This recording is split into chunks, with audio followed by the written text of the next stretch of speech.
Hi friends, hello, welcome to our channel. మీ ఇంట్లో ఇలాంటి బాక్సులు ఉన్నాయా? అయితే పడేద్దాం అనుకుంటున్నారా? పడేసే ముందు ఒకసారి ఆలోచించండి. పైసా ఖర్చు లేకుండా ఈ బాక్స్ని అయితే ఇలా యూజ్ చేసుకోవచ్చండి.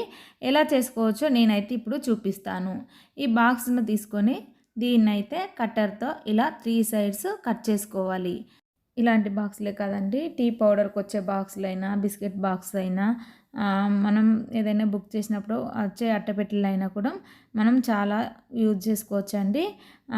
మీకు ఈ వీడియో నచ్చినట్లయితే తప్పకుండా సబ్స్క్రైబ్ చేసుకోండి. ఇలాంటి వీడియోలు డైలీ అప్లోడ్ చేస్తాను. ఇలా కట్ చేసుకున్న బాక్స్ని అయితే ఇప్పుడైతే మనం గమ్ పెట్టి అతికించుకుందాం.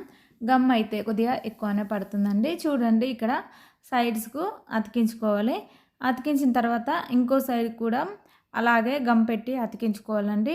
ఇలాంటి బాక్సులు అయితే వేస్ట్గా పడేయకుండా మనం ఇలా యూజ్ చేసుకున్నాం అనుకోండి, దేనికో ఒకదానికైతే యూజ్ అయిపోతుందండి. చూడ్డానికి కానీ లుక్ చాలా బాగుంటుంది. అందుకోసమని నేను ఈరోజు ఈ బాక్స్ని అయితే ఇలా ట్రై చేస్తున్నాను. చూడండి, అతికించడం కంప్లీట్ అయింది.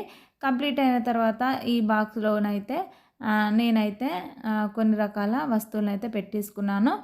మిగతా బాక్సులను కూడా ఇలాగే రెడీ చేశానండి. చూడండి, 3 బాక్సెస్ ఇలా నేను రెడీ చేశాను. ఇందులోనైతే కొన్ని క్రయాన్స్ ఇవన్నీ పిల్లలకు సంబంధించినవి పెట్టాను. ఇంకో బాక్స్లో పోపు సామాను, కొన్ని బాక్స్లో డ్రై ఫ్రూట్స్ లాంటి బాక్సెస్ అయితే పెట్టాను. ఇంతటితో ఈ వీడియో కంప్లీట్ అయింది. మీకు నా వీడియో నచ్చిందనే అనుకుంటున్నాను. మీకు నా ఛానల్ నచ్చినట్లయితే లైక్ చేయండి, కామెంట్ చేయండి, సబ్స్క్రైబ్ చేయండి.